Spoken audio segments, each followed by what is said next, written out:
Este viernes 23 de agosto seguimos conversando con el embajador Luis Fernando Andrés de Falla y el analista Renzo Rosell. Estamos conversando alrededor de dos noticias muy puntuales que traen consigo, ramificaciones de información que son interesantes y, claro, vinculadas. Me refiero al hecho de que Estados Unidos da a conocer, hace público que le ha restringido la visa a un profesional vinculado con el sector financiero. No dice el nombre, pero está muy claro quién es, según quienes siguen las noticias. Pero por otro lado, la Unión Europea en un boletín de prensa hace saber, palabras más, palabras menos, o dicho de otra manera, que el Ministerio Público tiene los dados cargados contra el gobierno y que está intentando hacer investigaciones políticamente motivadas contra el Ejecutivo. En tal sentido, el embajador Andrade Falla acaba de decir que, tomando en cuenta muchas cosas que están sucediendo y atendiendo ese tipo de llamados, también el gobierno debe cuidarse y acudir a gente con más experiencia para ciertos temas. Licenciado Rosell, ¿qué opina usted de eso? Licenciado Rosell, ¿está con nosotros? Sí, aquí estoy. Creo que se escuchó la pregunta. Totalmente. Sí, esa recomendación o observación, como queramos verla, creo que se ha dado ya en forma repetida a lo largo de casi que de hace 3-4 meses. Es indiscutible que el equipo que hoy está haciendo gobierno, puntualmente en el Ejecutivo, pues tiene poca experiencia. Creo que para ellos era casi que impensable hace algunos meses que iban a estar en esta responsabilidad pública. Así que en buena medida, eso por supuesto que no lo estoy justificando, solo estoy tratando de identificar la precariedad. Y existe en general, más allá de qué partido, que no existe un altísimo nivel de precariedad en términos del conocimiento, por lo menos básico mínimo, del Estado, de la administración pública, de todo lo que está alrededor. Así que esa es una falencia enorme que tenemos en el país y que durante los últimos gobiernos lo hemos visto en creciendo, he visto como en aumento. Y ahora, reitero, no es la excepción. En ese sentido, sí me parece que especialmente el presidente de la República, su círculo más cercano, no han sido suficientemente capaces de escuchar estas observaciones, y más bien se han empecinado en seguir en la ruta, y ese empecinamiento les está pasando una enorme factura. Es decir, si todas estas recomendaciones se están dando a lo largo y ancho, lo básico es decir, bueno, aquí hay una luz amarilla, y esa luz amarilla pues hay que tomarla en cuenta. Lo peor que puede pasar es cuando, como ya lo mencionaba el embajador Andrade, pues yo estoy cegado en mi espacio, y yo digo, aunque me lo recomiende quien sea, yo le hago caso omiso, me pongo los tapones en los oídos, y por lo tanto lo que hago es seguir con la misma y pensar que esa ruta es la única. El tema es que en la política cruda y rupestre que tenemos en este país, tenemos que pensar en jugar en esa escena, en ponernos los guantes en alguna medida, en tener jugadores que puedan tener también capacidad de afrontar diversas alternativas. Por eso hablamos muchísimo del concepto de los escenarios. Los escenarios son eso, rutas de acción. Y pensar que solo tengo una ruta de acción es evidentemente irnos a chocar más temprano que tarde, y es lo que está sucediendo. Entonces yo creo que esa observación, que yo creo que comparto en buena medida, les pasa una enorme factura, y yo creo que ya debió de haber sido hace ratos un momento importante de dar timonazos y de afrontar esto con niveles, yo diría, de madurez, y de afrontar esto con fortaleza. Un ejemplo concreto, y quiero cerrar ahí un poquito mi intervención. Me parece, por ejemplo, que la bancada de los diputados del Movimiento Semilla, que es del Partido Oficial, presentan hace unos días un poquito, digámosle, como una medida en contraposición a los de los estudios ante juicio que presentó el Ministerio Público. Lo que hacen es presentar una denuncia penal ante la misma entidad por, digamos, asuntos que pueden tener sentido, pero no tienen contenido político. Entonces, pensar, digamos, que esta denuncia que toda la bancada presentó públicamente va a tener continuidad, va a tener seguimiento, me parece que es una muestra digamos, de bastante precariedad, de una visión muy reducida, digamos, muy corta. Por supuesto que uno puede decir que mucho de lo que está sucediendo, casi que todo, tiene claramente un proyecto de desestabilización. Está claro que lo que la preocupación que ahora emite públicamente el portavoz de la Unión Europea tiene sentido. Es por ahí, hay una preocupación por eso, pero no me puedo quedar en decir que como es una medida de persecución política, entonces no tiene sentido. Aquí, venga de donde venga, tiene sentido político, y así hay que verlo, digamos, con un poco más nivel de frialdad. Creo que a eso va un poco orientado también el comentario del embajador Andrade Falla. Entiendo, licenciado Rosell, que usted tiene que entrar a una reunión pronto, entonces le voy a hacer una pregunta más para que pueda usted cerrar su intervención. En una entrevista esta semana se le preguntaba a un invitado si el hecho de que la semana pasada el Ejecutivo, el partido oficial, logró pasar con más de 100 votos una ampliación presupuestaria, no de alguna manera mostraba que estaban cambiando de estrategia y también mostraba lo que se conoce como realpolitik. ¿Usted cómo lo ve eso, licenciado Rosal, a la luz de lo que ha ocurrido? Bueno, creo que sí, ¿verdad? Es decir, el haber retomado la propuesta de la ampliación presupuestaria en un escenario en donde la propia Comisión de Finanzas le había dicho que no, y tratar de insistir por eso y salir bien librado, digamos, con los 110, 111 votos de hace unos días, creo que indica que hubo movimientos políticos estratégicos interesantes, digamos, hay positivos para el Ejecutivo, por supuesto, pero no, lo que no podemos pensar es que como eso ya se dio, ahora le damos copy-paste y eso mismo va a suceder mañana, pasado, el lunes o cuando sea. Entonces, cada hecho político, especialmente en este Congreso, es irrepetible. Es decir, es propio de ese momento. Estamos hablando de una ampliación presupuestaria, había dinero, recurso público, es un gran incentivo. No por gusto se aumentaron impresionantemente los fondos al sistema de consejos de desarrollo, también a las municipalidades, y eso es un elemento que hay, es decir, había incentivos, pero no todas las decisiones en el Congreso tienen ese tipo de incentivos. Entonces creo que hay que verlo, no porque sucedió, pueden pensar que ahora el oficialismo agarra un músculo y ese músculo le va a durar, digamos, bastante tiempo. Cada batalla hay que verla, digamos, por separado. Cada batalla o cada planteamiento, cada propuesta requiere un lobby particular y requiere una cantidad de votos en donde lo que sucedió antes no es necesariamente repetible. Y rápidamente, licenciado Rosal, ¿cree usted que esta gasolina que se vio que tenía el partido oficial en el Congreso la semana pasada alcance como para hacer alguna modificación en la ley orgánica del Ministerio Público? Yo creo que no, porque ahí ese precisamente es el tipo de luchas en donde ya esos 110 o la cantidad que sea favorable al oficialismo, ahora estamos hablando de otro asunto. Yo no creo que eso tenga, y para eso se requieren movimientos políticos. Por ejemplo, la fiscal, recordemos que ayer ya convocó a los jefes de bloque, los jefes de bancadas, a una reunión que creo que el próximo lunes, supuestamente para hablar de otra iniciativa de criminalidad, sí, pero ahí seguramente ese mismo espacio se va a utilizar para jalar el aire y para evitar precisamente que se pueda conocer y por asomo se pueda dar, digamos, continuidad a la propuesta de reformas a la ley orgánica del Ministerio Público, entre otras acciones. El Ministerio Público tiene herramientas de control, de manipulación, de ejercicio de miedo, de ejercicio del terror para poder ponerlo en práctica. Yo creo que lo está haciendo. Entonces ahí es donde creo que vamos a ver la efectividad o no del oficialismo en esas otras batallas que está por delante. Así que en resumen mi respuesta es esa correlación creo que sería significativamente diferente y menor en el caso de esta propuesta de reforma a la ley orgánica del MP. Señor Rosales, entiendo que usted entra a una sesión ahora mismo. Le agradezco mucho que haya tomado parte en esta primera hora. Le deseo un bonito día. Gracias. Y me voy ahora con el embajador Luis Fernando Andrade Falla, que está con nosotros. Y quisiera abrir con esta pregunta con usted, embajador Andrade. Ayer fue el discurso de aceptación de nominación de Kamala Harris en Chicago, en la Convención Demócrata. Tendremos que darle seguimiento al tema de las elecciones en Estados Unidos de aquí al 5 de noviembre. La pregunta que le planteo como internacionalista y también como lector permanente de la realidad de Guatemala es esta. ¿Usted no cree que tanto A y B, quienes quieren desestabilizar la democracia, quienes quieren defenderla, de algún modo están esperando qué va a ocurrir el 5 de noviembre, si gana Donald Trump o si gana Kamala Harris? ¿Cómo lo ve? Pues Luis Felipe, creo que el mundo entero sigue de cerca el proceso electoral en los Estados Unidos, no solo algunos sectores de Guatemala. Y efectivamente hay, en política usted sabe, lo que hoy es cierto, mañana puede dejar de serlo. Es decir, estos 2 meses que hacen falta, estamos en agosto, en octubre, o 2 meses y pico, en Estados Unidos todavía pueden alterarse las tendencias al debate previsto.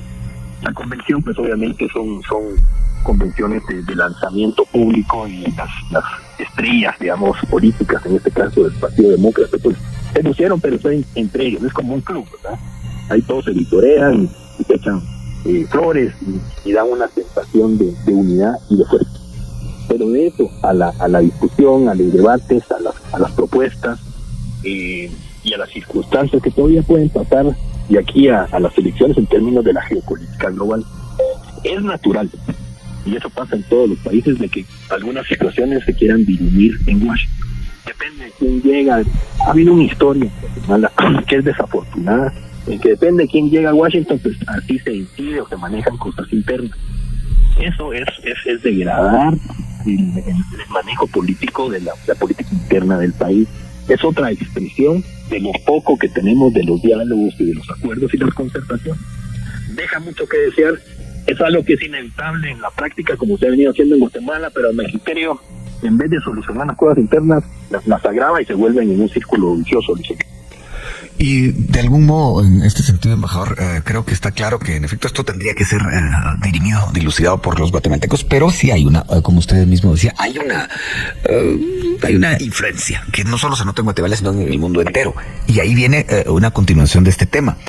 ¿Usted no siente que la situación estaría muy diferente en Guatemala si, por ejemplo, el presidente Joe Biden no se hubiera bajado del caballo de la candidatura? Si siguiera él, porque si él siguiera, creo que las encuestas estarían con mínimamente 10 puntos de diferencia entre él y Trump. Creo que esto de alguna manera ha incidido que las cosas se pongan un poco diferentes en Guatemala en cuanto al tema de esperar el 5 de noviembre.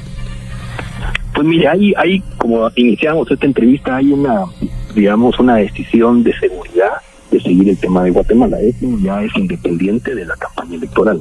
Y por eso las reacciones del subsecretario Nicholson, y así va a seguir de aquí de acuerdo a cómo ellos vean la situación interna o la precariedad del gobierno, pero tomando las palabras del licenciado Renzo Rosal, usó la palabra de los obcecados. El gobierno está obcecado. Y entonces la comunidad internacional pues también tiene que hacer la diplomacia para tal vez hacerle ver al gobierno sus errores. Porque esto es de los días. No solo es de estarlos oxigenando, porque es necesario, sí, pero también han cometido errores que no son garrafales para los desafíos que tenemos en la democracia. Hay que insistirle a este gobierno.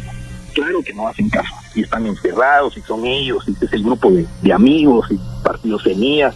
Ese es un círculo que no los va a llevar a salir de los embrollos, algunos en que ellos mismos se han metido. Entonces todo esto tiene su fase interna y su fase internacional.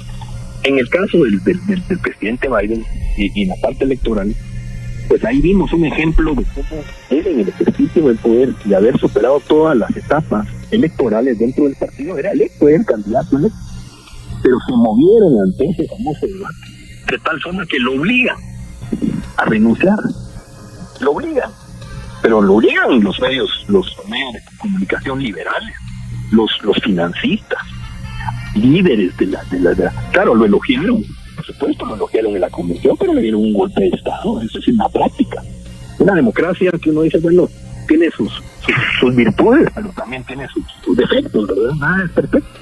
Pero eso se puso en evidencia. En el caso de Guatemala, como le digo, van a seguir preocupados, van a seguir atentos a la situación interna, pero si hay un desenlace electoral donde las partes siempre van a buscar que sean oídos, argumentar, miren, fíjate, esta cosa en Guatemala pasa, la otra parte argumenta su propia versión, y se vuelve un asunto, Luis Felipe, en que Guatemala pierde perfil propio. Cuando uno llega a Washington y hacen esas cosas, se degrada la prestancia de la política interna de Guatemala. Entonces, ¿cómo rescatar eso? Regresando al gobierno de la República. Ya es hora que den ese viraje. No podemos tener, tiene una serie de problemas en infraestructura, en los puertos, en carreteras, todavía sigue la corrupción, y pareciera ser que la inercia los arrastra, y el poder obnubila, el poder también enferma, el estar sentado ahí en Palacio Nacional. Hay alguien que decía, hay que exorcizar cada cierto tiempo las instancias de decisiones políticas. Entonces sí hay que hacerlos que despierten, hay que decírselos una vez, otra vez, porque la esperanza no se pierde. De repente pueden reflexionar y recapacitar de que han cometido errores y tienen que reconocerlos y enmendarlos y no depender de la comunidad internacional. Embajador, vamos a la pausa. Regresamos muy pronto. Gracias, embajador Andrade Falla, por continuar con nosotros. Usted ha dicho, entre otras cosas, que el gobierno necesita preocuparse más y cuidarse más y hacer un viraje. Hagamos el análisis del otro lado de esta contienda. ¿Usted cómo los ve plantados luego de las acciones de esta semana? Sobre todo esta solicitud de retiro de inmunidad contra el presidente. ¿Cómo ve el accionar de ese lado, digamos, de la ecuación o de la contienda, para decirlo mejor? ¿Qué nos dice? Luis Felipe, cuando te plantea eso de la ecuación, suena un poco así como en un pugilato, ¿verdad? De un lado está uno, del otro lado el otro, y no hay árbitro, pues en este caso, pues pareciera que eso deja mucho que desear como país, pues, discutir sobre ese tipo de situaciones que qué vergüenza. Y el Ministerio Público pues no ha ocultado su digamos, desde el proceso de transición, su cuestionamiento al partido. Ellos ya venían con dificultades en la transición y hubo engaños también. Es todo un esquema político muy consolidado. El régimen anterior se miró en centralizar todo el control del Estado y tenían previsto su continuidad. Pero este partido que se coló en una elección de última hora, pues con los votos de los jóvenes, no han entendido, y lo digo ya en el ejercicio del poder, porque una cosa es haber sido electo primera vuelta, segunda vuelta, no han como despertado a una realidad que es frente a este esquema muy fuerte, muy sofisticado, y que están 24 horas pendientes donde los sorprenden en su buena fe. Y hay situaciones donde los están sorprendiendo por impericia, por falta de experiencia, por falta de, digamos, de capacidad también. Entonces, y veo que no reaccionan. Entonces, en esa contienda que usted llama, pues hay un equipo más sofisticado, más, y el otro son jóvenes, son nuevos en el ejercicio del poder, y ya los lleva a la inercia. Cuando a usted lo lleva a la inercia, su capacidad de reacción, de dar vuelta atrás o de parar y hacer una pausa y replantear las cosas, ya no se puede. Por la inercia se lo va llevando, es como el río, que se lleva y cómo de qué orilla se agarra. Entonces hay una asimetría. La paradoja es que estando en el ejercicio del poder del Ejecutivo, tienen una poca capacidad de ejercer ese poder, es casi mínima. Entonces hay asimetría, dice. La lógica es sumar a todos los sectores en función de la defensa de la democracia y no cometer errores. Ahora, algo ahí, embajador, hay asimetría. Usted dice que esto del pugilato, un boxeador con otro, dice que no hay árbitros. Si hubiera árbitro, ¿usted cree que una de las partes respetaría al árbitro? Lo que pasa es que a los árbitros los compran. Miren, que estamos, digamos, en una situación de árbitro está por aquí, está por allá, entonces ya no hay certeza de que hay un golpe bajo y no. Entonces sí estamos viendo una especie de circo, de incertidumbre, de pulsos, de golpes bajos, ¿no? Pero en este pugilato se cometen errores. Y cuando se cometen errores, hay unos errores que son garrafales, no se pueden cometer errores. Entonces este gobierno ha cometido errores y no despiertan a esa realidad. La comunidad internacional tiene límites en su capacidad de incidir. Y Dios guarde que Guatemala dependa de la comunidad internacional. La comunidad internacional trata para cooperar en el desarrollo, de darle oportunidades a Guatemala en su inserción internacional propositivo. Pero aquí es una cosa de una batalla interna que lo que genera es incertidumbre. Entonces hay ese círculo vicioso que no hemos podido salir. Estamos observándolo. No hay manera que se cambie y se dé la seguridad. Mire, es que el Ministerio Público los podemos poner en contra de la pared de esta manera, ABCD. El caso de la SAT. Este es un caso interesante donde, miren, a ver, el Ministerio Público, ¿qué es lo que usted va a hacer? Transparente en esa investigación. Queremos y hay que exigir ahí que se conduzca este tema. Entonces, hay armas para poder, digamos, revelar la voluntad detrás de la corrupción. Pero por otro lado, cometen unos errores garrafales de básicos, dice Felipe. Entonces uno dice, bueno, en este juego la ciudadanía, ¿qué piensa? La ciudadanía empieza a desencantarse con el gobierno. El tráfico, las carreteras, el puerto, la inflación. ¿Y dónde están las acciones? Acciones preventivas, acciones de solución. La política no solo es dar declaraciones y conferencias de prensa y hablar y hablar. No, hay que hacer acciones y que se vea resolviendo problemas que están encima y el equipo. No solo es de una persona, que hay un presidencialismo enraizado, histórico. Todo tiene que ser alrededor del presidente. Y los equipos de gobierno, yo no quiero que se me perciba mal en mi comentario, pero no están a la altura. Hay circunstancias políticas que exigen convocar a los mejores, a las capacidades, a las experiencias, con, obviamente, el común objetivo de rescate a la democracia y el desarrollo del país. La pregunta es si muchos de los mejores aceptarían en este momento. Y lamento tanto no tener más tiempo, embajador. Hay muchas preguntas. Fernando Cajas, por ejemplo, que es columnista y oyente de la radio, dice, ¿pero qué específicamente tendría que ser el timonazo del presidente? Bueno, quedan muchas preguntas, pero le agradezco tanto a usted como al licenciado Rosal que hayan estado hoy aquí en A Primera Hora. Como le digo, por razones de reloj nos vamos a la pausa. Le deseo un bonito fin de semana, embajador, y bueno, volvemos pronto. Y bien, hasta acá el video de hoy. Recuerden que ustedes tienen la última opinión que pueden dejar acá abajo en la cajita de comentarios. Dicho esto, nos vemos hasta el siguiente video. Adiós.